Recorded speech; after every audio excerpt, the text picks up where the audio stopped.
Hello everyone, welcome back to this new tutorial. So today I'm going to show you how you can unpublish your Wix site.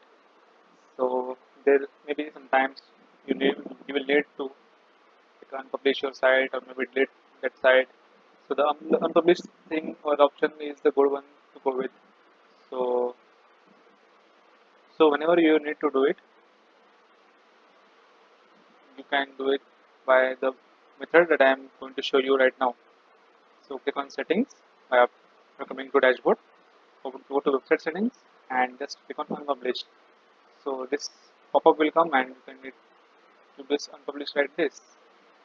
So it's unpublished right now and it will be not shown to your users.